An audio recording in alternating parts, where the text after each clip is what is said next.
sejak lahir mereka dicekoki dengan doktrin dan dogma bahwa Tuhan itu ada karena bisa ditampar. Tuhan itu ada karena bisa ditetein. Tuhan itu ada karena nonotnya dipotong. Tuhan itu ada karena dia dibunuh, lambungnya ditombak, kemudian dia dikafani, kemudian dia dikuburkan, mayatnya diturunkan, lalu kemudian mayatnya melayang sampai ke langit. Itu baru Anda katakan Tuhan itu ada. Itu jatuh kepada konsep paganisme.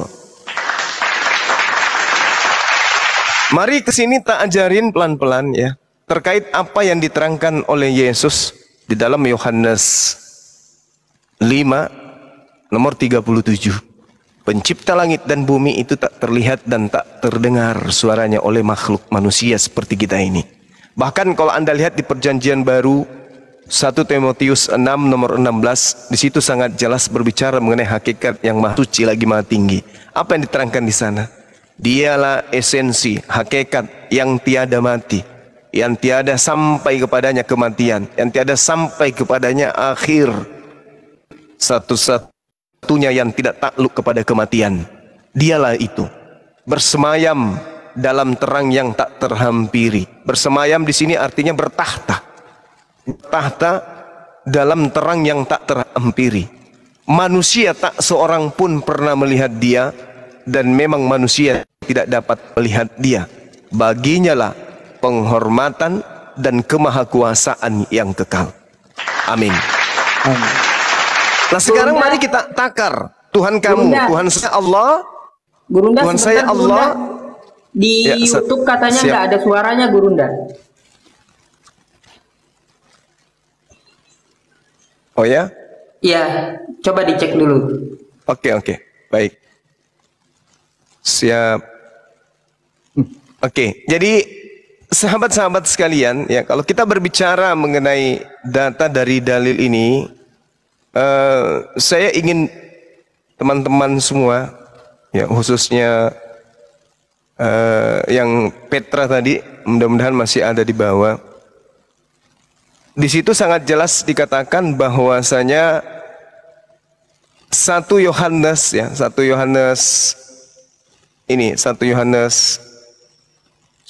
Timotius 6 nomor 16. Di situ sangat jelas diterangkan bahwasanya dialah satu-satunya yang tidak takluk kepada kematian. Kita ambil Yesus dan kita ambil Allah. Allahu la ilaha illa huwal hayyul qayyum. Lolos dia.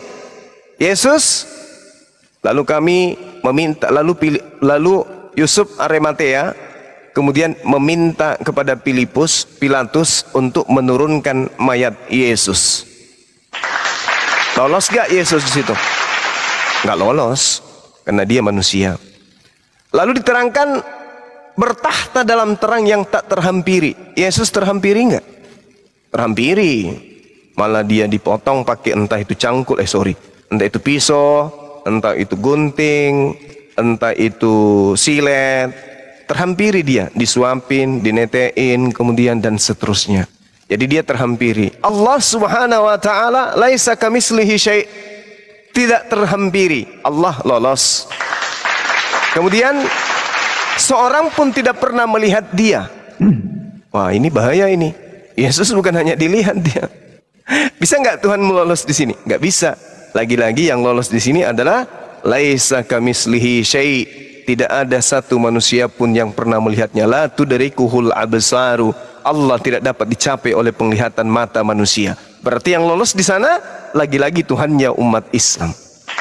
Lanjut 1 Timotius 6 nomor 16, dan memang manusia tidak dapat melihat Allah itu, sementara Yesus dapat dilihat. Bukan cuma dilihat Yesus itu, ya. Jadi Tuhan Anda beberapa kali nggak lolos di situ. Dan baginya lah hormat. Bagaimana mau dikatakan Tuhan Anda dihormati? Ditampar, diludahin, diseret, ditombak, digantung, ditelanjangin. Tuhan tidak lolos. Baginya lah hormat, nggak lolos dia. Dan kuasa yang kekal. Tuhan Anda nggak bisa Tuhan Anda tidak berkuasa. Aku tidak dapat berbuat apa-apa dari diriku sendiri. Sementara Allah khaliqu kulli syai', Allah pencipta segala sesuatu. Jadi kitab Anda sendiri yang menggugurkan Tuhan Anda, yaitu Yesus. Sementara yang kami sembah Allah Subhanahu wa taala. Semua aspek yang ada di dalam 1 Timotius 6:16 ini, Allah Azza wa Jalla lolos melenggang bahwa dialah pencipta langit dan bumi, yang kemudian dipersaksikan oleh umat Islam melihat alam semesta ini dan kesempurnaan jasad manusia, pikirannya, pola hidupnya dan seterusnya, membuat umat Islam yakin, bersaksi dengan seyakin-yakinnya bahwa tidak ada Tuhan selain Allah, yang lainnya hanya Tuhan-Tuhanan. Demikian. Terima kasih ya Bang. Ya, sapa dulu Bang Goldian. Sama-sama, dari silakan. Ya. Bang Goldian dari Kristen ya Bang? Apa Islam? Islam Bang. Oh Assalamualaikum. Islam. Oke. Kita tunggu yang Kristen ya. Mungkin ada yang mau disampaikan 2 menit Bang, silakan.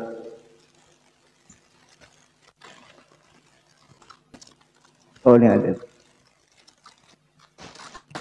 Host bentar. Assalamualaikum warahmatullahi wabarakatuh. Dari tadi belum salam. Bani sabar Oh, iya. pas. Waalaikumsalam.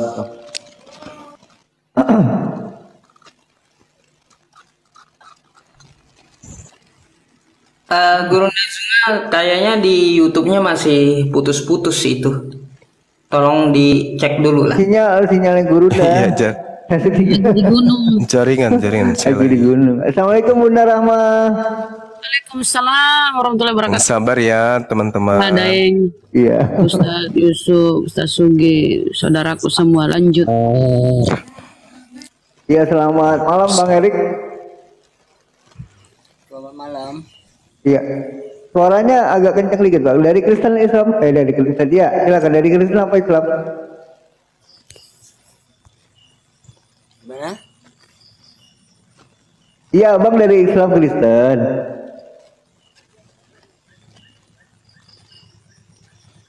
Halo.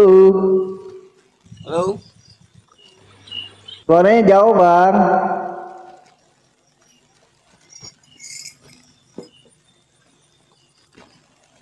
Kedengaran ini suaranya nggak kedengaran. Iya. Bang Erik. Baik. Ganti pemain aja host kalau suaranya nggak kedengaran. Coba Halo, Bang disapa Noah. dulu Noah tadi. Ya. Halo Bang. Bentar ya, ganti jaringan wifi bentar Bang. Oh iya, oke. Siap, Bang Noah. Siap. Ya tadi kita menanyakan Oke, bentar.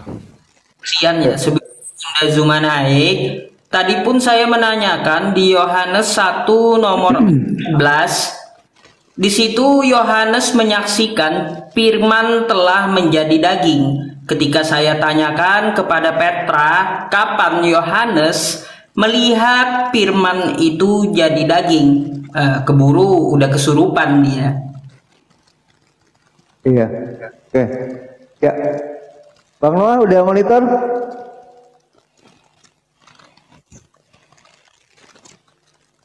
Oke, cek Bang, cek.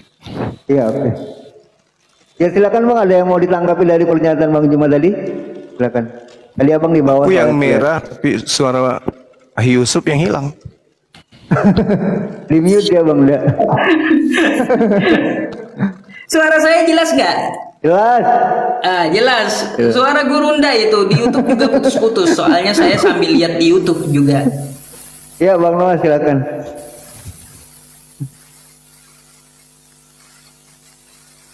Aduh, inilah jaringan kenapa ini malam ini parah ini Bang.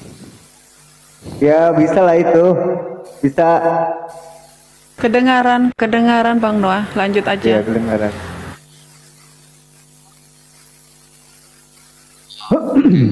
Jadi dari saya juga kurang jelas dengarinnya. Si Bang Suaranya Zuma ya, karena jaringan tadi terganggu, jaringan Bang Zuma juga terganggu. Jadi,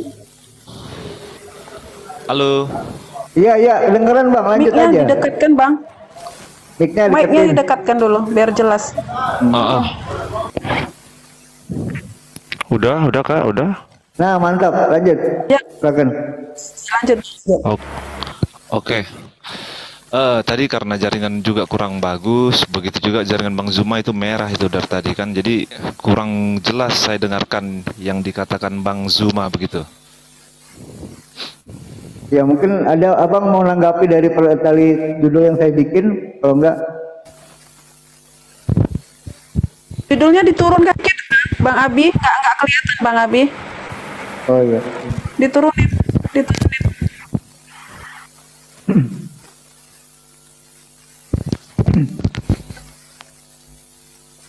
Silakan Bang Noah. Ada yang mau disampaikan, silakan. Oke. Oke, makasih banyak Bang ya udah diberikan kesempatan. Ini saya mau sebelum kita mulai saling tanya menanya, saya mau menyampaikan dulu bahwasanya apakah yang diimani orang teman beragama Muslim ini sama dengan yang kami imani sebagai beragama Kristen gitu Bang? Oh gitu. Ya gitu Ya. Bang Juma. Silakan. Apakah sama yang diimani orang Islam sama dengan orang Kristen katanya Bang Juma? Iman kepada apa dulu nih maksudnya? Bang Juma kemana? Bentar. Kepada Sinyal kali ya. tuh kepada Yesus. Nah, itu loh aspeknya dari segi apa yang samanya.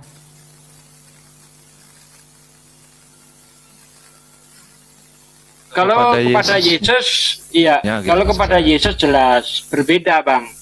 Kalau kita itu mengimani apa yang dikatakan oleh Yesus. Contohnya, Yesus mengatakan bahwa dia itu utusan Tuhan. Ya, murni utusan Tuhan. Tanpa ada embel-embel bahwa dirinya itu Tuhan. Saya tidak menemukan itu sedikit pun ya. Yesus menyatakan dirinya Tuhan itu baik dari ucapan ataupun perbuatan itu tidak mengindikasikan bahwa dia Tuhan. Nah, sementara kawan-kawan Kristen mengimani Yesus sebagai Tuhan. Nah, itu dia, entah dapat dari mana ilmunya saya tidak tahu. Intinya begitu, Bang. Ya, silakan Bu.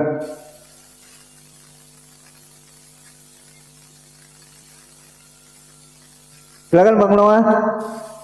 Oke, maksud saya apakah Yesus dan Isa itu orang yang sama, begitu Bang? Ya sebenarnya kalau kita ambil dari sosoknya ya, sosoknya itu sama, cuma dikisahkan itu berbeda. Bukan berarti sosoknya ini yang berbeda, bukan, tapi sosok yang sama dikisahkan berbeda. Kalau kisahnya ini berbeda lalu dianggap tidak sama, nanti ada 3 Yesus jadinya.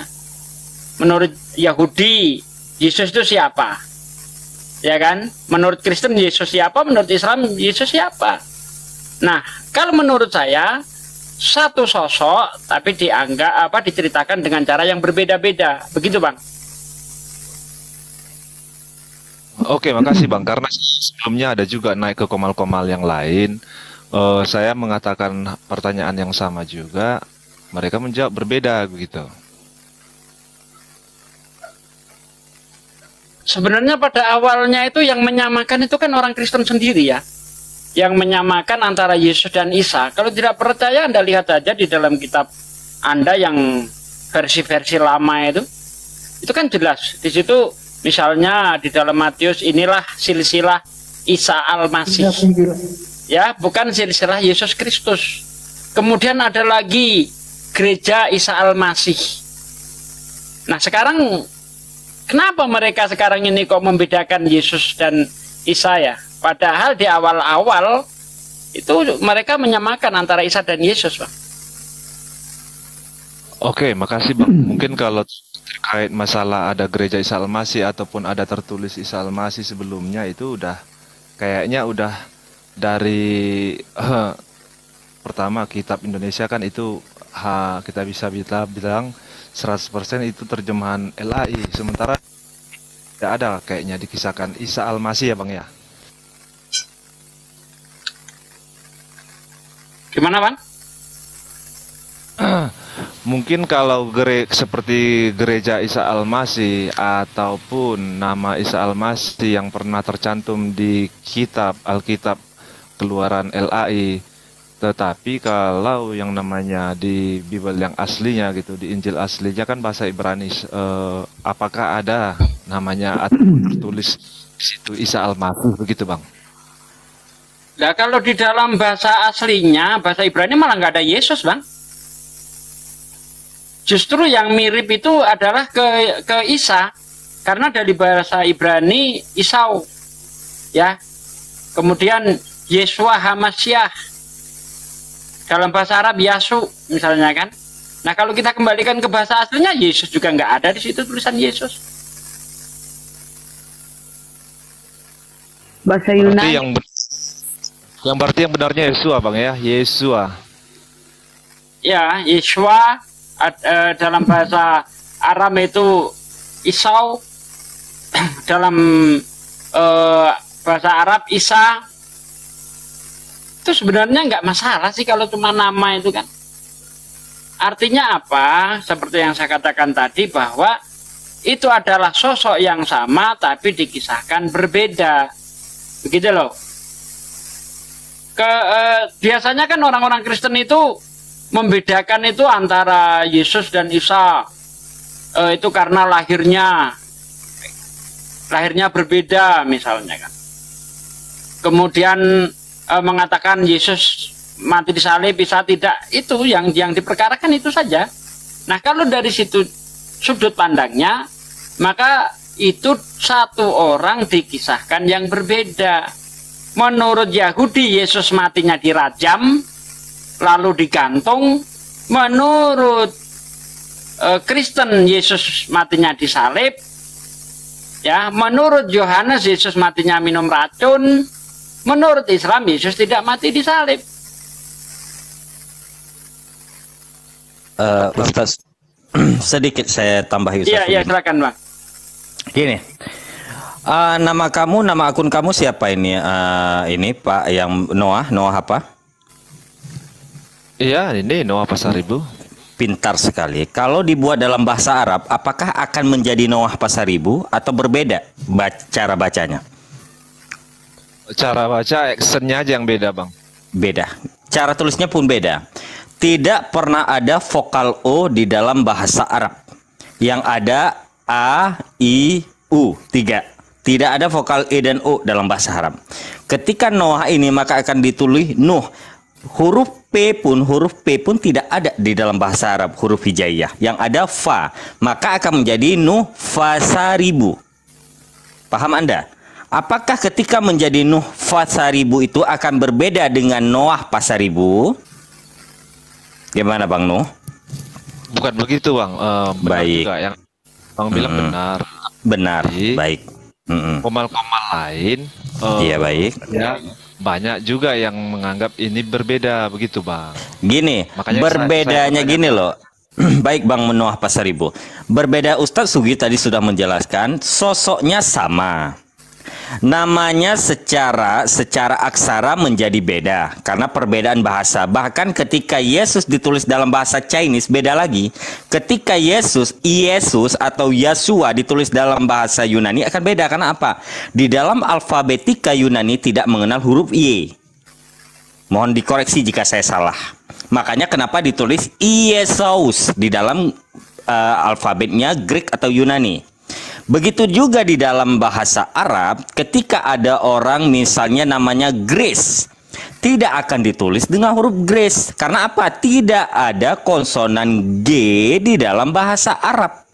Yang ada konsonan J atau Jim di sana. Makanya di dalam penataan bahasa atau aksara akan berbeda tergantung konsonan vokal alfabetika di bahasa tersebut. Seperti kata Noah Pasaribu nggak akan ditulis pa, nggak akan pernah Anda temui di dalam bahasa Arab, di dalam alfabetika bahasa Arab huruf P, tapi yang ada V, fa.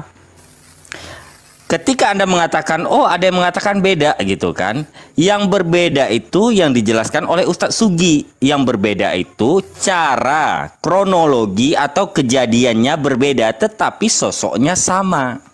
Yang berbeda itu di dalam Islam, Isa atau Yesus itu dianggap sebagai utusan dan nabi, sedangkan di kekristenan dia dianggap sebagai esensi dari ketuhanan. Itu saja bedanya. Paham Bang Noah? Kita belajar gramatikal bahasa ini. Lanjut Bang, lanjut. Baik, silakan Ustaz Sugi, nanti terlalu banyak saya ambil waktunya. Silakan Ustaz Sugi. Iya, sudah cukup sih dari saya. Silakan dilanjut. Apa yang dipermasalahkan lagi? Salam dikit ya. Salam dikit. Nah, mana Aki Juma tadi? Ya, kepental isinya Pak Bang itu tadi. Kepental. Nah, kalau kita lihat ya teman, betul kata saudara-saudara saya bahwa ini adalah sosok yang sama namun dua versi cerita yang berbeda. Nah, kalau kita lihat Nabi Isa ya atau Yesus di dalam Islam, ya dia lebih condong kepada Nabi Isa itu Muslim. Coba kita lihat di dalam surah Al-Quran ya, di Al-Imran 84. Dan di sebab agama Islam telah diajarkan oleh nabi-nabi terdahulu, Al-Hajj 78. Dan satu-satunya agama yang diridhai Allah hanyalah Islam, Al-Imran 1985 102. Sedangkan istilah Yesus Kristen ya jelas salah kaprah ya Bang ya, karena coba kita cari dalil di mana di dalam Bible disebut Yesus mengenal kata Kristen. Nggak pernah ada ya. Pengajaran Yesus di dalam Bible dan di dalam Nabi Isa dalam Al-Quran ya sama, mengajarkan tauhid. Dengarlah orang Israel, Tuhan Allah kita, Tuhan itu Esa. Di dalam Al-Quran pun begitu perkataan Nabi Isa ya.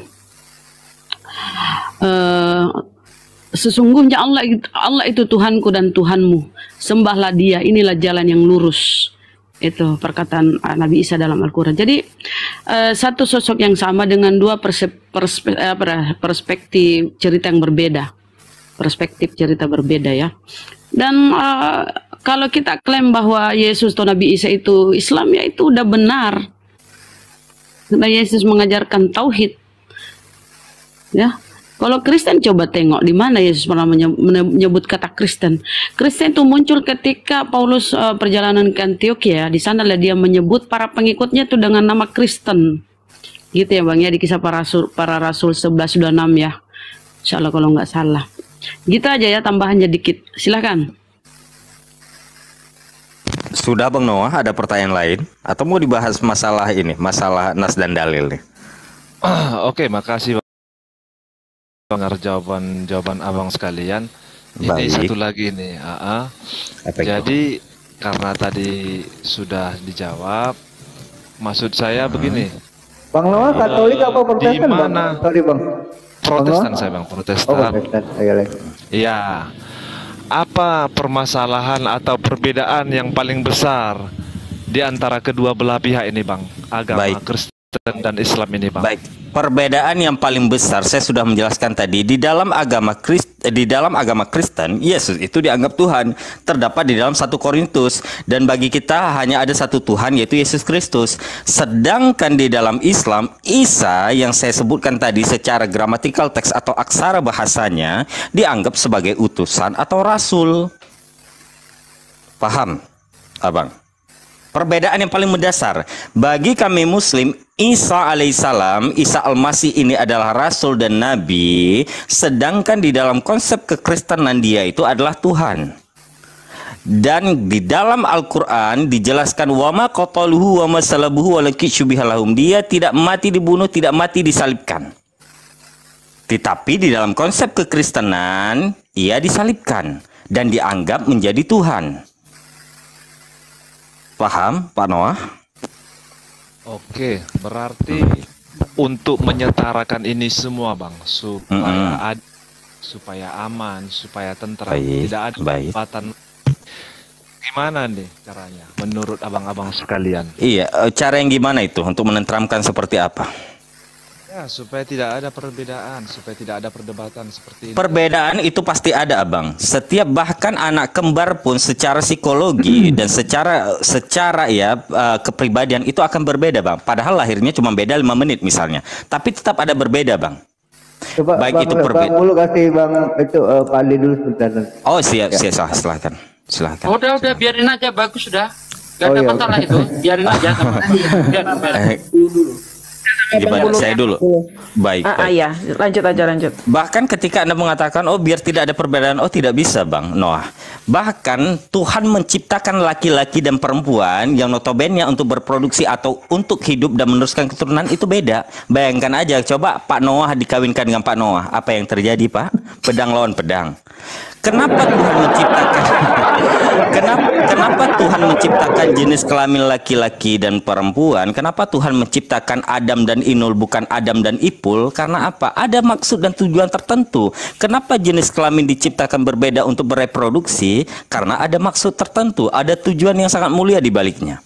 Tidak mungkin Pak Noah dengan istri Pak Noah sama perbedaan, tidak Pak. Makanya ketika gini loh, kita berbicara masa cinta dan keluarga. Ketika Anda menikah bukan menyamakan yang sama, tetapi menyatukan yang beda. Itu konsepnya. Bahkan mohon maaf Pak Noah, di dalam kekristenan pun, di dalam 4 Injil kanonik pun, Yesus seringkali mengkritik orang Yahudi, Farisi dan Saduki. Bahkan orang Farisi Saduki dikatakan oleh Yesus sebagai ular beludak. Memang selalu ada seperti itu Pak. Bahkan di dalam tesis ketika kita kuliah selalu akan ada kritik teks di sana. Bahkan penelitian pun akan selalu ada kritik teks di sana. Ada teori abiogenesis akan ditentang lagi beberapa ratus tahun oleh teori biogenesis. Ada teori nebulae, akan ada lagi teori Big Bang. Akan ada teori ini, teori itu akan selalu ditentang Bang. Kenapa? Sesuai dengan jalur liter teksnya. Paham Pak Noah? Anda tidak akan bisa menyatukan sesuatu yang beda secara kaidah. Tetapi kita bisa hidup secara toleransi namun tidak dengan persamaan tauhid. Paham Pak Noah ya? Oke, paham Pak Noah? Lanjut Bang, lanjut. Sudah? Lanjut Bang, lanjut. Baik. Jadi ketika Pak Noah mengatakan, oh bagaimana ini caranya untuk menyatukan yang beda? Nggak akan bisa Bang menyatukan yang beda. Tetapi kita bisa duduk bersama dengan jalan tidak mencampur adukkan atau sinkretisme tauhid. Kita tetap berpegang teguh pada keyakinan masing-masing dan kitab suci masing-masing.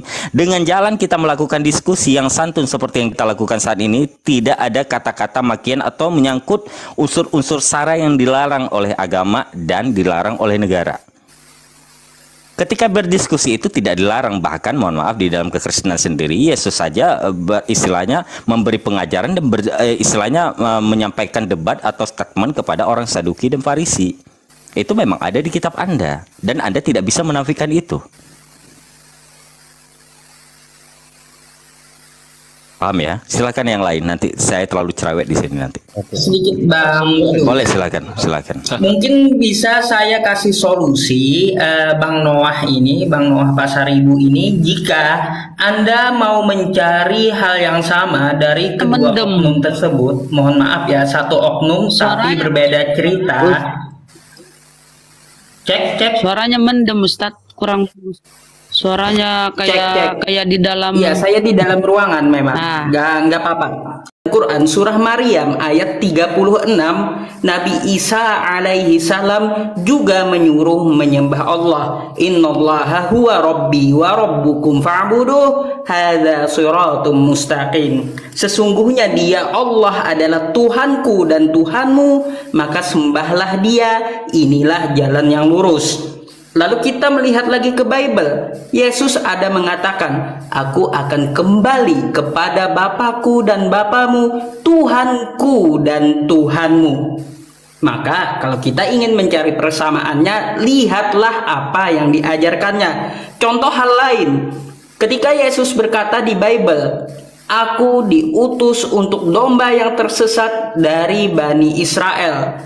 Apakah Nabi Isa juga mengajarkan seperti itu di dalam Al-Quran? Ternyata juga ada di dalam Quran surah Ali Imran ayat 49, wa rasulan ila bani Israel, aku diutus hanya untuk Bani Israel. Itu sesuatu yang sama gitu loh Bang. Maka dari itu, kalau Anda mau mencari yang sama, maka lihatlah ajarannya, bukan melihat oknumnya. Itu adalah salah satu solusi dari saya, mungkin bisa Anda pertimbangkan. Silahkan Anda tanggapi. Oke, makasih Bang. Karena begini, bukan saya melihat oknumnya Bang, karena saya perhatikan beberapa hari belakangan ini ada yang memperdebatkan masalah penggunaan nama ya. Jadi makanya saya pertanyakan di sini, begitu Bang. Jadi kalau masalah Bang bilang kita ikuti ajaran, ya itu benar. Yesus itu pun ya hanya menyembah satu Tuhan ya gitu, yaitu Elohim. Dan ya saya sendiri juga pribadi ya seperti itu. Saya tidak menuhankan Yesus karena dia itu utusan, begitu Bang ya.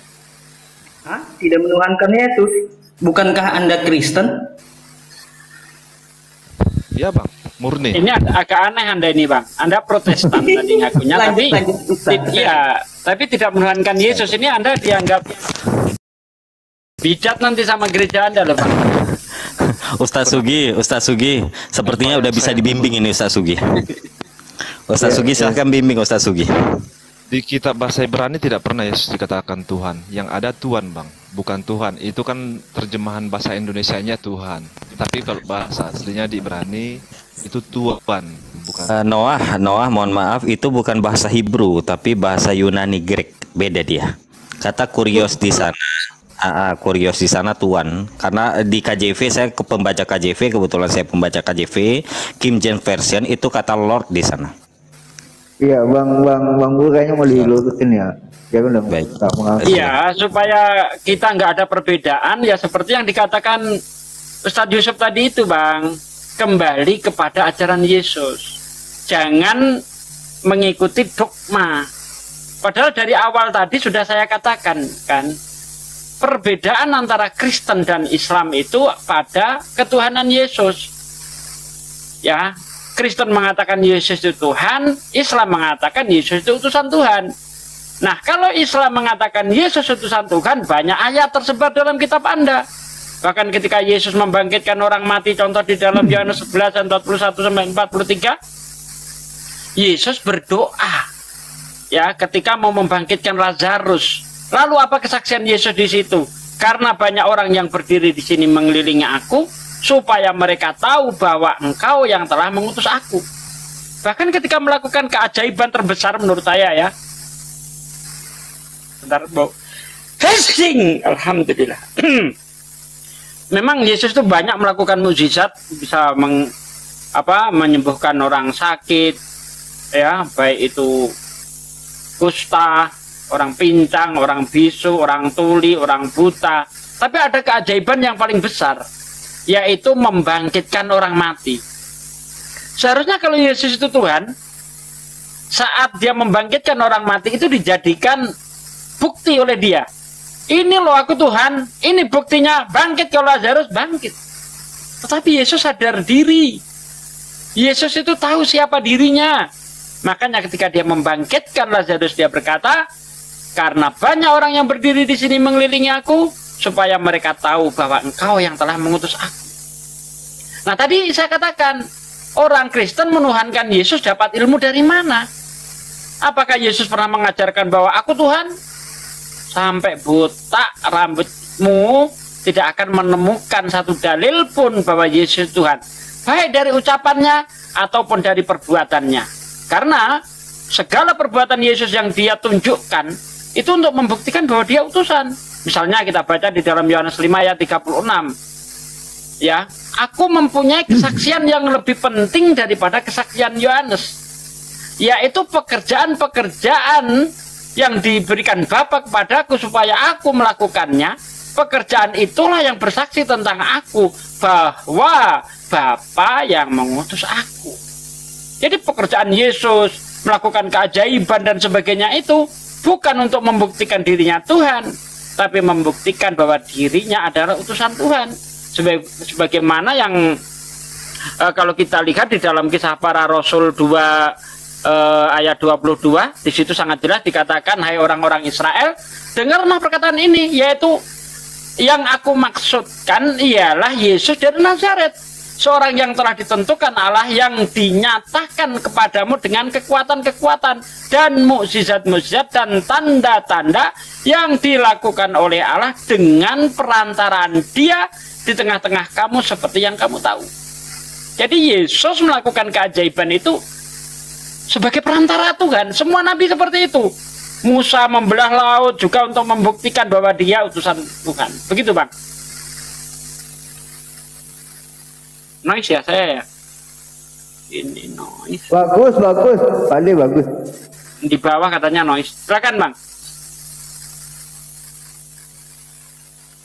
Lanjut Bang Noah. Bang Yonatan, selamat malam. Ya, itu benar seperti yang Abang. Assalamualaikum warahmatullahi wabarakatuh. Waalaikumsalam. Islam ya, Bang Yonatan ya? Muslim Bang aku Bang. Oh. Ya udah, kalau begitu kita sudah sama, Bang. Sudah sama-sama tidak menuhankan Yesus. Sama-sama mengakui Yesus utusan. Karena bukan orang Muslim kalau dia tidak mengakui Yesus terlahir ajaib. Ya, Yesus bisa melakukan mukjizat-mukjizat, Yesus utusan. Kalau orang Muslim tidak mengakui itu, dia bukan Muslim, Bang. Berarti dia Unitarian ya? Bu, beliau ini Protestan tapi sudah lepas dari dogma. Oh. Pak Noah, ini saya Bang Bulu yang berbicara. Baik, Pak Noah, apa ingin mengikuti Ustadz Sugi? Mau dibimbing? Enggak, ini saya serius ini. Jarang-jarang saya serius kalau masalah ini. Iya, mau dibimbing? Enggak, Bang, enggak. Oh, baiklah. Belum terbuka pintu hatinya atau perlu saya buka? Bukan masalah. Oh, saksi Yehova ya, Pak. Saksi Yehova ya. Belum terbuka pintu hati atau enggak, Bang? Karena apapun baik. yang seseorang anut, apapun yang seseorang imani, intinya itu tujuannya hanya satu, kepada Tuhan yang Maha Esa, Bang. Baik, betul. Segala sesuatu yang dianut oleh orang memang tujuannya kepada Sang Pencipta. Pertanyaan saya, di pemikiran Anda, apakah orang animisme atau dinamisme itu akan masuk ke dalam kerajaan Allah? Bukankah dia kepada tujuan yang sama? Oh, yang namanya animisme kan udah itu, Bang, sama seperti ateis itu, Bang. Baik, salah Anda mengatakan orang animisme ateis, salah. Karena animisme itu percaya kepada roh nenek moyang, tujuannya kepada hal yang sama. Sama gitu, Bang, bukan saya bilang mereka ateis, tapi sama. Sama dengan ateisme. Berbeda dia, ateisme sama sekali tidak percaya kepada konsep yang namanya, mohon maaf, mengandung hal-hal yang mistisme atau istilahnya hal-hal yang berbau iman. Tetapi orang animisme percaya ada satu kekuatan yang mistisme. Beda lagi nanti agnostik. Sekarang saya tanya, ketika Anda mengatakan istilahnya sama, semua konsep mengajarkan kepada istilahnya untuk ketuhanan gitu. Lalu bagaimana pandangan Anda, ini Anda Protestan nih, Protestan. Lalu bagaimana pandangan Anda ketika orang Yahudi, mohon maaf, orang Yudaism itu meninggal? Apakah dia akan mendapat bagian dari kerajaan Allah? Orang Yahudi sekarang ya, Yudaism sekarang. Terus bagaimana dengan orang Majusi?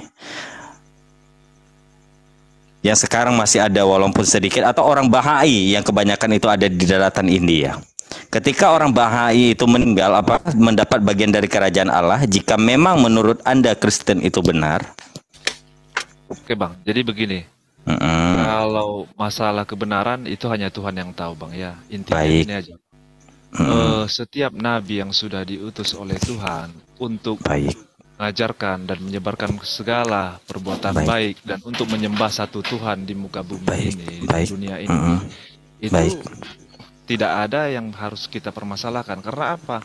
Kalau misalnya seorang Yahudi atau seorang Kristen tidak masuk surga karena dia menyembah Yesus, ataupun orang Yahudi menyembah orang Yahudi menabikan Musa sebagai utusan Tuhan, justru pertanyaan saya gini, Pak Noah, pertanyaan saya menjadi sederhana gini. Ketika Anda mengatakan, oh itu menjadi rahasia, pertanyaan saya gampang sekali. Ketika memang Yahudi sudah benar di dalam konsep ketuhanannya, kenapa Tuhan atau Elohim mengutus Yesus? Lalu kenapa orang Kristen menuhankan Yesus secara umumnya? Itu aja pertanyaan saya.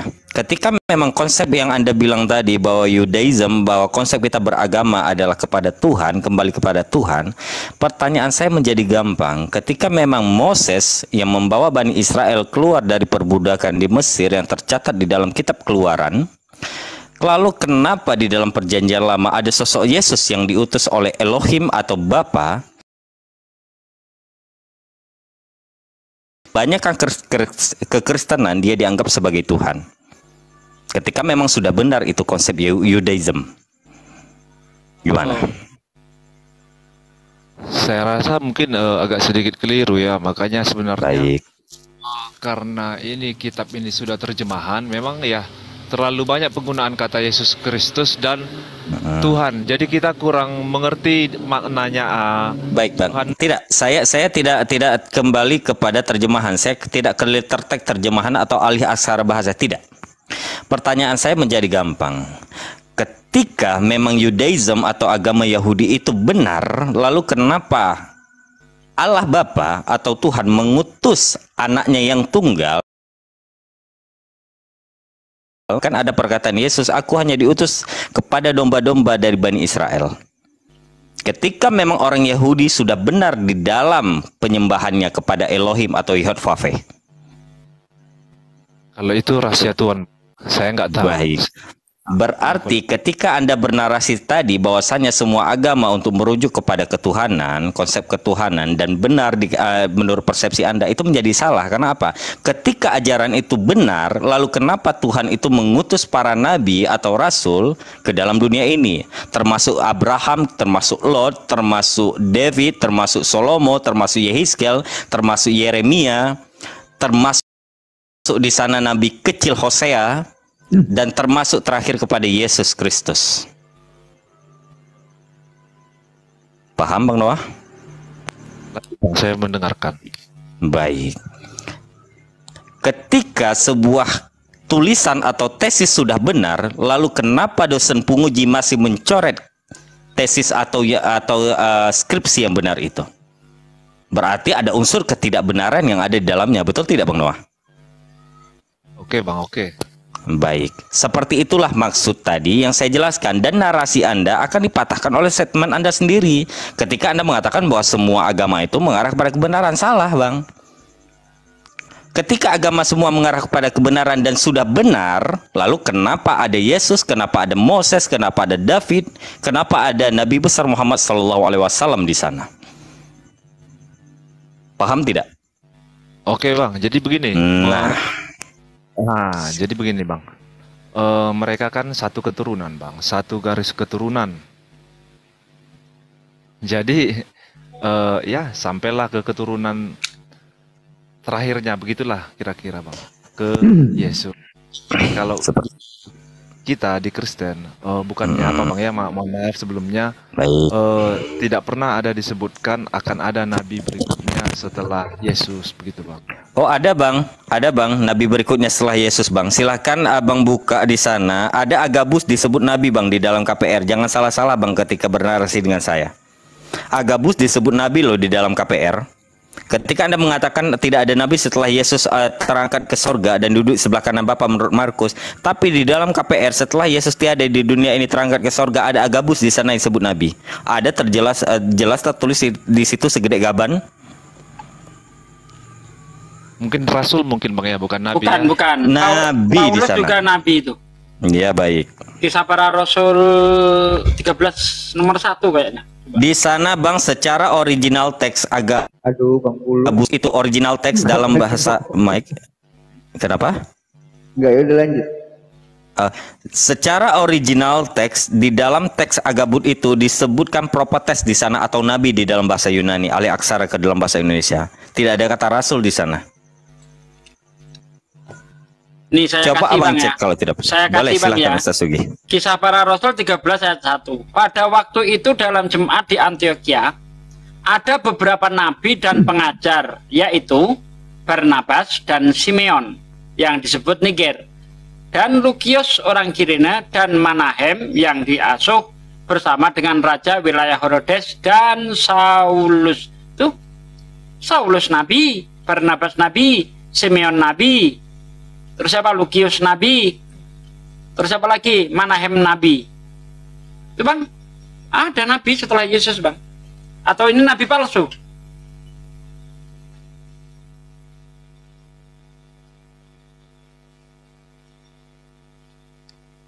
Ya, gimana Bang Noah? Silakan. Oke, terima kasih Bang ya. Saya ada nabi setelah Yesus gitu. Makanya itu Bang dibaca kitabnya Bang. Ada Agabus di sana Bang. Bukan gabus ya, Agabus loh. Gabus beda lagi nanti. Di mana Bang itu? Ada di dalam KPR, di dalam kisah para rasul ya? Ada. Ya, Agabus. Nanti saya bisa cek sendiri, saya baca-baca ulang. Boleh. Iya. Ya itu yang udah jelas itu di kisah para rasul 13 ayat 1 itu. Baca aja sendiri. Jadi memang Yesus itu menubuatkan datangnya seorang nabi. Ya, memang di dalam Bible itu diterjemahkan ruh. Ya, Yesus itu menjanjikan seorang roh penolong atau seorang penghibur. Nah, roh itu bisa berarti seorang nabi. Coba Anda lihat di dalam 1 Yohanes 1 ayat 2 ya. Nah, coba dibaca di situ. 1 Yohanes 1. Di situ dikatakan 1 Yohanes 4, Bang. 1 Yohanes 4, saya lupa. Dari ayat 1. Saudara-saudaraku yang kekasih, janganlah percaya akan setiap roh, tetapi ujilah roh-roh itu, apakah mereka berasal dari Allah. Nah ini yang perlu di garis bawah ini. Sebab banyak nabi-nabi palsu yang telah muncul dan pergi ke seluruh dunia. Di frase pertama, ya di sini dikatakan supaya waspada akan setiap roh. Kenapa? Karena banyak nabi-nabi palsu. Berarti roh di ayat ini artinya seorang nabi. Maka kalau kita lihat di dalam Yohanes 14 ayat 16 ya, Yesus di situ, aku akan minta kepada Bapa seorang penolong. Ya. Aku akan minta kepada Bapa dan ia akan memberikan kepadamu seorang penolong yang lain supaya ia menyertai kamu selama-lamanya, yaitu Roh kebenaran.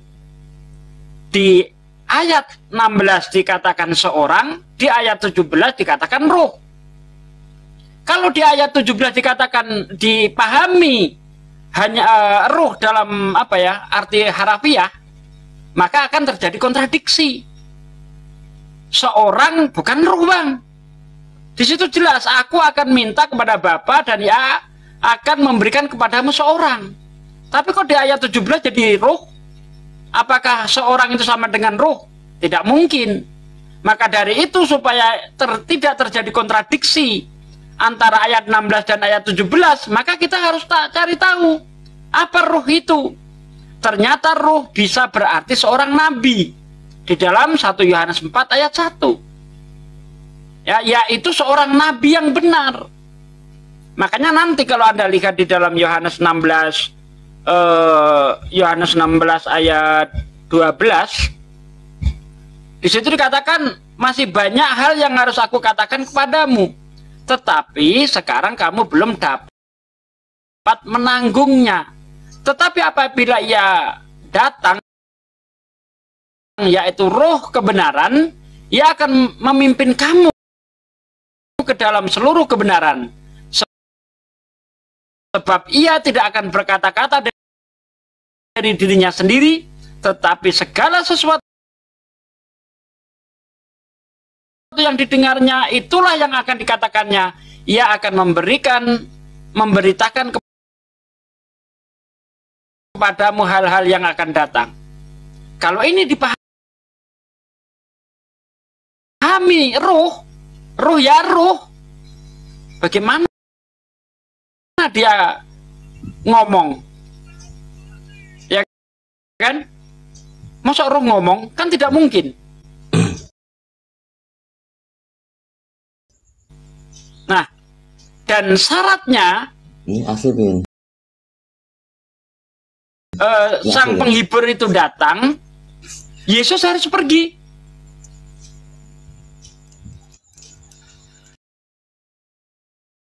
Kalau Yesus tidak pergi, sang penghibur itu tidak akan datang, sebagaimana yang tertulis di dalam Yohanes 16 ayat 7. Namun benar yang kukatakan ini kepadamu adalah lebih berguna bagi kamu jika aku pergi. Sebab jika aku tidak pergi, penghibur itu tidak akan datang kepadamu. Tetapi jikalau aku pergi, aku akan mengutus dia kepadamu. Nah, sementara kalau kita lihat Roh Kudus, dalam pandangan orang Kristen ini adalah Roh Kudus, kita tahu bahwa Roh Kudus itu sudah datang. Bahkan ketika Yesus dibaptis, Roh Kudus berupa burung merpati di atas Yesus. Roh Kudus pernah memberkati Elizabeth. Roh Kudus pernah mendatangi Maria. Nah, sementara syaratnya penghibur itu datang, Yesus harus pergi. Kalau Yesus tidak pergi, penghibur tidak akan datang. Sementara Roh Kudus, baik Yesus pergi ataupun tidak pergi, Roh Kudus sudah datang. Begitu, Bang.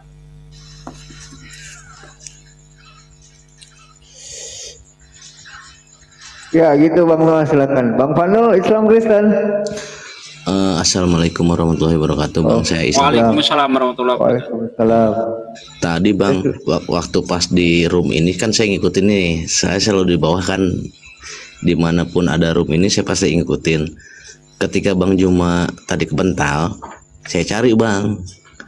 Ternyata ada di Yusuf Apologi kan. Saya masuk Bang. Ternyata di situ banyak akun-akun palsu, ada Ustadz Sugi, Bunda Ripa. Oh udah itu Bang, udah. Ya, itu saya, Bang. Ya, itu saya masuk Bang, saya berdebat tuh. Nah, saya disuruh syahadat. Saya bersahadat, syahadat saya salah katanya. Itu orang-orang Kristen semua itu Bang. Kristen itu. Saya 4 kali ditendang, saya masuk tuh.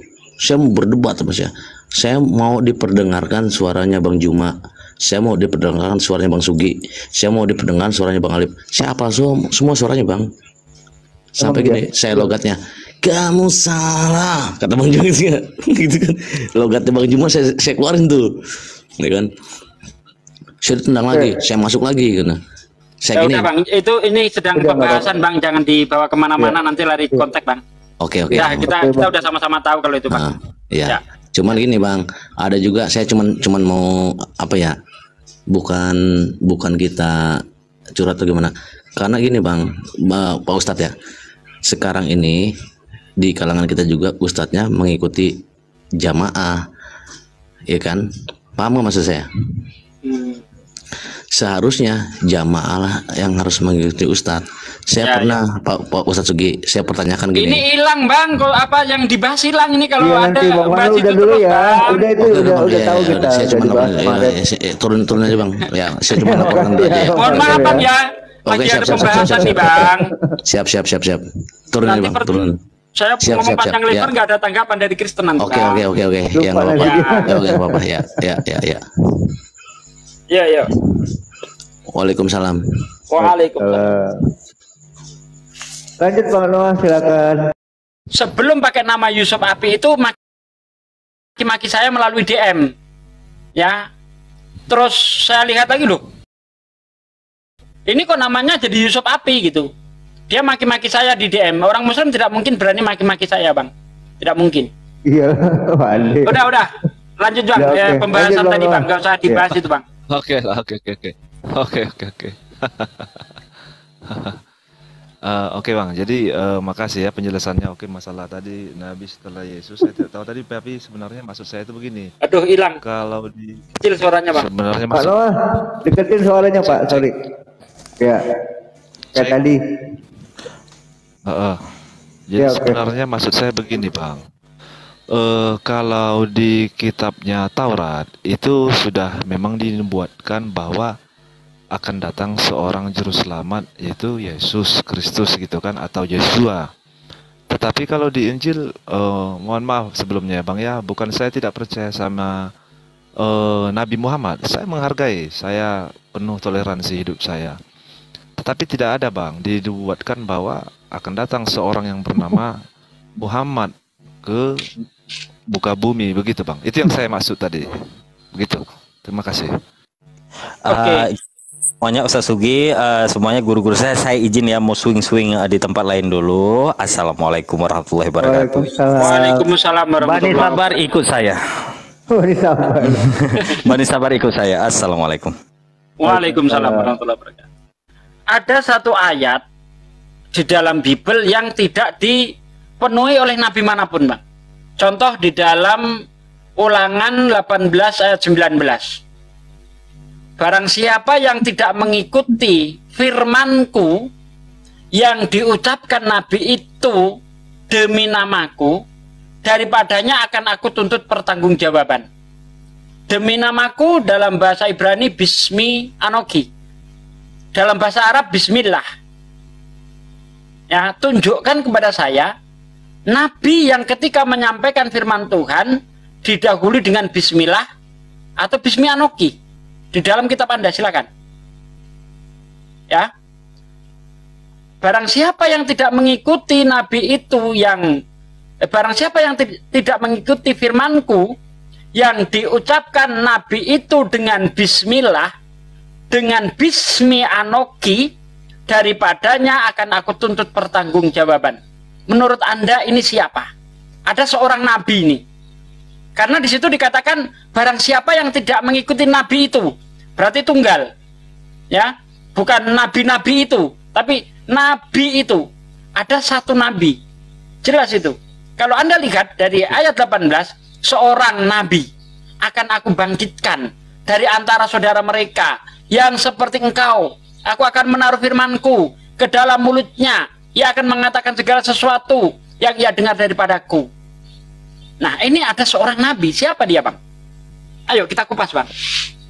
Oke, Bang. Itu pertanyaan yang sangat menarik itu, Bang, ya. Tapi untuk mengkupas itu kayaknya kita, kalau saya sendiri, saya tidak punya kapasitas ke situ, Bang, ya. Karena kajian otak saya nggak nyampe ke situ.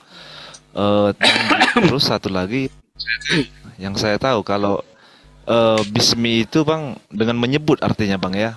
Secara alat, Bang, ya, bukan ya dengan menyebut gitu. Bismi itu artinya dengan menyebut. Itu yang saya tahu, Bang, ya. Jadi kalau yang tadi Abang bilang dikatakan dengan menyebut nama Tuhan, nama Allah gitu ya, Bang, ya.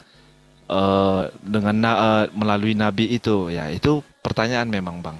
Nabi itu siapa namanya? Tetapi itu Ulangan kan kitab Taurat itu, Bang. Betul? Bukan di Injil, Bang.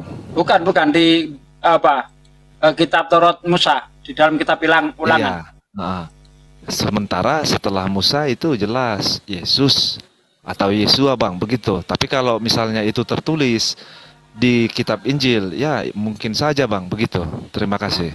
Oke. Itu kalau mau diarahkan kepada Yesus, apakah ketika Yesus menyampaikan firman Tuhan dengan bismi anoki? Ya, ini makanya kita kembali kepada teks aslinya, Bang.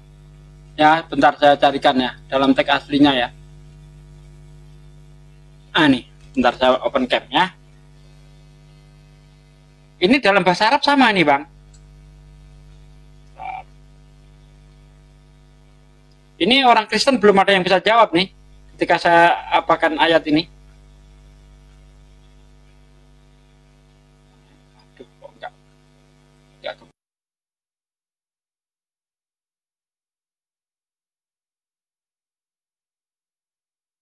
Nggak ada suaranya, Ustaz. Open cam. Lagi open cam. Ya. Ustaz Sugi, ya. Nah, nih.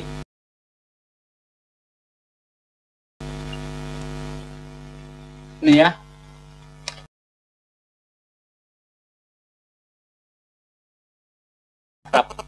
Ya, Ustaz Yusuf ya. Bismi anoki. Dalam bahasa Arab bismillah. Nah, ini siapa itu? Bismillah itu. Iya. Bismi anoki. Dalam bahasa Arab bismillah. Nih. Coba siapa ini, Bang? Apakah Yesus, kalau itu Yesus, apakah Yesus ini ketika menyampaikan firman dengan nama Tuhan atau dengan nama Allah? Bisa dalam bahasa Arab, bismillah itu dengan nama Allah bisa. Dengan menyebut nama Allah bisa, nggak masalah itu. Coba kira-kira siapa itu? Ini belum ada orang Kristen yang mampu menjawab sampai sekarang, Bang. Nah, kalau kita lihat dari apa ya? Dari ayat 18, seorang nabi akan aku bangkitkan dari antara saudara mereka. Mereka di sini siapa, Bang? Bang? Bang Noah, buka aja mute-nya nggak apa-apa. Kalau Bang Noah enak. Nih, seorang nabi akan aku bangkitkan bagi mereka. Mereka di sini siapa, Bang? Iya, dari antara mereka-mereka lah, Bang. Enggak, saya tanya. Seorang nabi akan aku bangkitkan bagi mereka dari antara saudara mereka. Mereka siapa di sini? Ya mereka dari saudara para nabi itu, Bang. Enggak, yang dimaksud mereka di sini siapa? Nah, ini akan ketemu. Ya, saya nggak tahu lah, Bang. Orang Israel dong, Bang. Karena ini Tuhan ngomong sama orang Israel. Ya, Tuhan ngomong kepada Musa, seorang nabi akan aku bangkitkan dari antara saudara mereka, orang Israel. Nah, saudara orang Israel ini siapa? Kita tahu bahwa Abraham punya dua anak, Ismail dan Ishak. Gelap katanya. Ya, memang nggak saya apa protes yang di bawah. Lanjut Ustadz. Ya.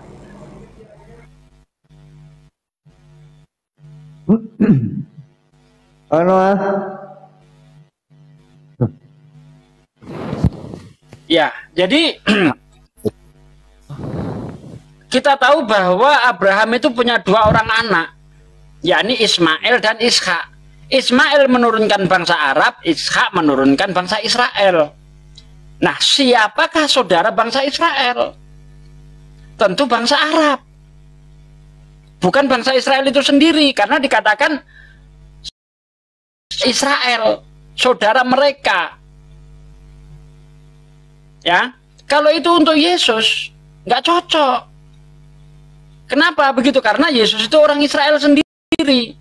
Kalau Anda lihat di dalam Ulangan 34 ya, ayat 10 kalau nggak salah, di situ dikatakan seperti Musa yang dikenal Tuhan dengan berhadapan muka, tidak ada lagi nabi yang bangkit dari antara orang Israel yang seperti Musa itu tadi, nggak ada.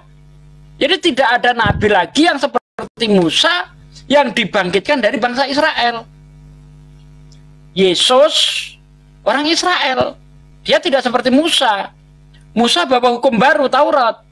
Yesus tidak bawa hukum baru, tapi dia meneruskan ajaran Musa. Di mana itu kita lihat dalam Matius 5 ayat 17. Ya, itu benar, Bang, itu benar. Betul kan? Nah, Anda jujur, ya, bagus. Benar. Ya kan? Jangan kamu sangka aku datang ke dunia untuk melenyapkan hukum Taurat dan kitab para nabi. Aku datang untuk menggenapinya. Hukum Taurat tidak akan dilenyapkan hingga langit dan bumi lenyap. Satu iota, satu titik pun hukum Taurat tidak akan dilenyapkan hingga semuanya terjadi, kata Yesus. Yesus tidak bawa hukum baru. Musa bawa hukum baru. Musa itu raja dia. Yesus bukan raja. Kalau Anda lihat di dalam Yohanes 18 ayat 36. Aku bukan raja di dunia ini. Kalau aku raja, tentulah kaumku akan datang membelaku saat aku diserahkan. Yesus bukan raja, Musa raja. Di mana samanya antara Musa dan Yesus? Ya, udah jauh beda, Bang. Itu udah jauh beda. Lahan, lanjut. Yang lainnya, monggo. Ya. Coba didengarkan tanggapan Pak Noahnya gimana, Ustaz? Oh, oke. Makasih, Bang ya. Kalau ke situ, yang itu khusus.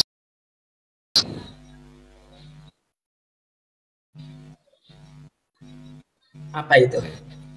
Jadi begini, setahu saya gitu ya, dari teman-teman Muslim saya juga yang di sini gitu ya, teman-teman saya apalah tetangga gitu ya, yang saya tahu dari mereka begitu, bahwasanya nanti menurut keyakinan agama Islam, bahwasanya nanti di hari kiamat itu yang akan datang dan turun ke dunia ini adalah Nabi Isa menurut keyakinan agama Islam. Itu fungsinya buat apa ya Bang? Kalau boleh tahu. Oke, makasih Bang.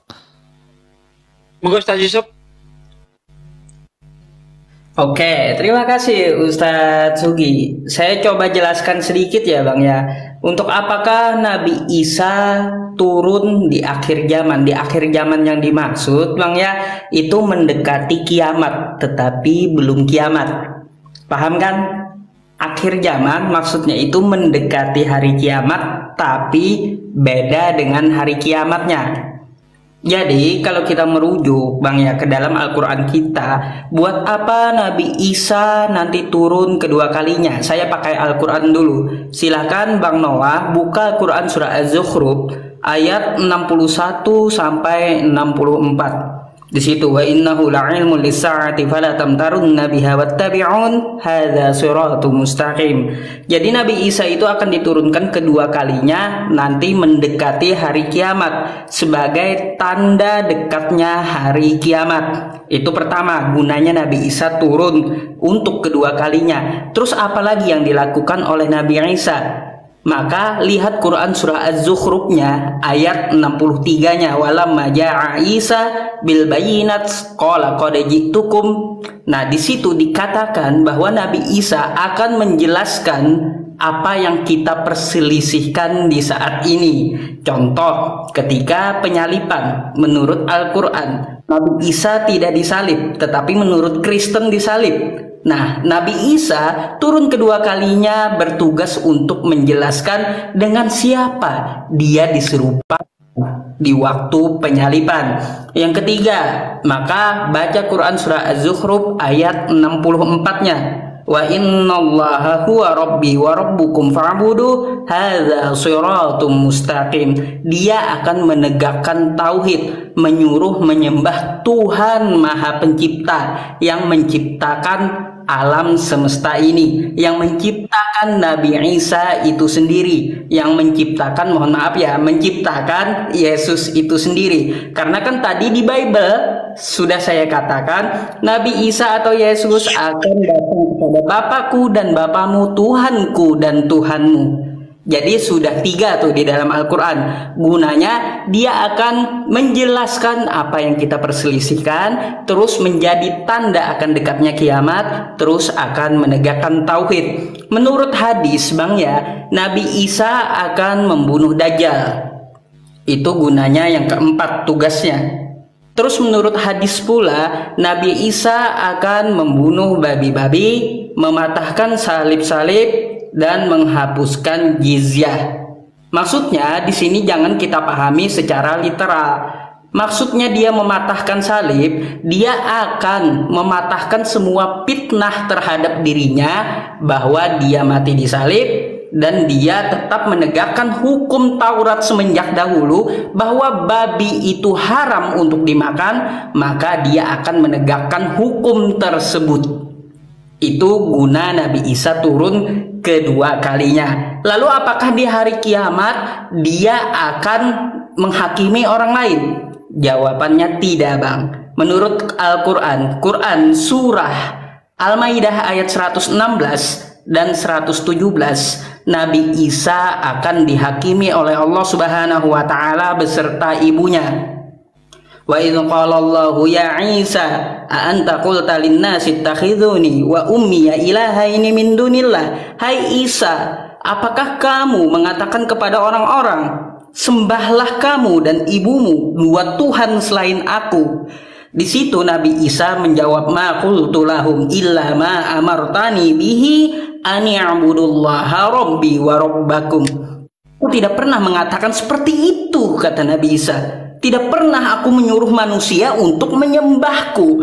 Jadi konteksnya dua, Bang. Di akhir zaman sebelum kiamat Nabi Isa ada 7 poin yang saya jelaskan gunanya dia turun kedua kalinya. Terus di hari kiamatnya, hari H kiamatnya, dia akan dihakimi oleh Allah Subhanahu wa taala. Alaihissallahu bi ahkamil hakimin. Bukankah Allah seadil-adilnya hakim? Terima kasih, Bang.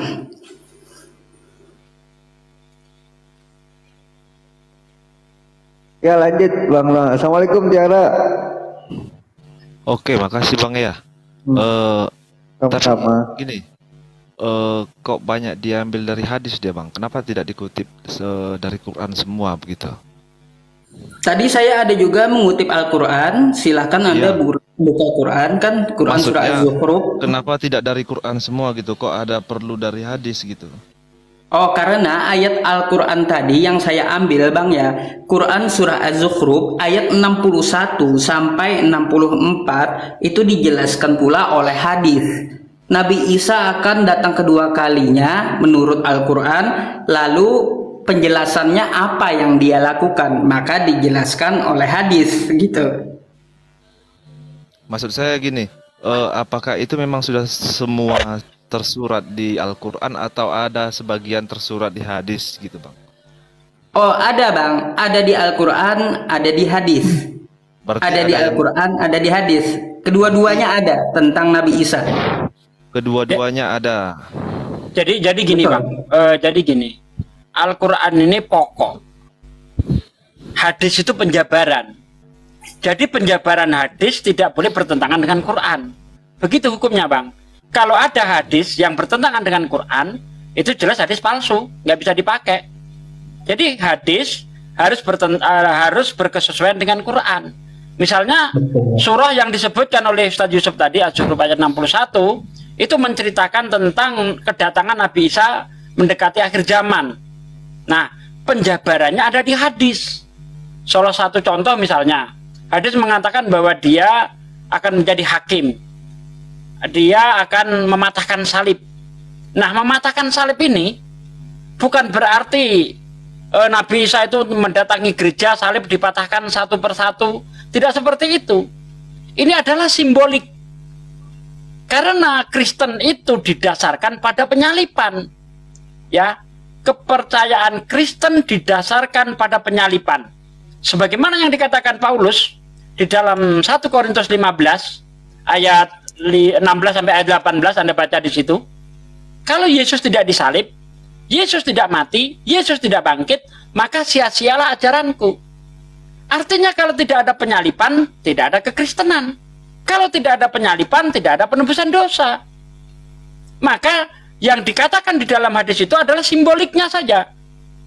Bahwa Nabi Isa akan datang mematahkan salib, artinya mematahkan sendi-sendi dari kekristenan. Nabi Isa akan membunuh apalagi ya, betul ya, mematahkan salib. Nah, kita lihat di dalam Matius 7 ayat 22-23 ini selaras dengan hadis yang dikatakan Nabi. Apa di situ dikatakan? Pada hari terakhir nanti banyak orang yang berseru kepadaku, oh Tuhan, bukankah aku bernubuat demi namamu, mengusir setan demi namamu, mengadakan mukjizat demi namamu pula. Ayat 23-nya ini yang mengejutkan. Pada hari ini aku akan berterus terang kepada mereka, aku tidak mengenalmu. Nyahlah kau dari hadapanku, hai para pembuat kejahatan. Jelas? Hai para pembuat kejahatan. Orang yang menyebut Yesus Tuhan, yang melakukan mukjizat atas nama Yesus, melakukan keajaiban-keajaiban atas nama Yesus, kenapa justru diusir oleh Yesus? Makanya dia akan menjadi hakim yang adil. Yesus adalah hakim yang adil, Kristen tersangkanya. Matius 7 ayat 22-23. Jadi antara hadis dengan apa yang dikatakan Yesus berkesesuaian, Bang. Silakan. Jadi gimana Bang? Sudah kalau mengetahui di Al-Quran kami itu ada tertera Matius 7 nomor 21 sampai 23 itu sebenarnya ada juga di Al-Quran. Bang Noah. Di Al-Quran yang saya baca tadi, yaitu Quran Surah Al-Maidah ayat 116 dan 117. Kan di situ seperti yang dijelaskan Ustadz Sugita di pada hari akhir, Yesus akan berterus terang. Yang membuat dia menjadi Tuhan, mohon maaf, yang memakai nama dia untuk bermukjizat, menyembuhkan penyakit dan mengusir setan, maka dia menganggap sebagai pembuat kejahatan. Ini sebenarnya diabadikan di dalam Al-Quran kita, Quran Surah Al-Maidah ayat 116 dan 117.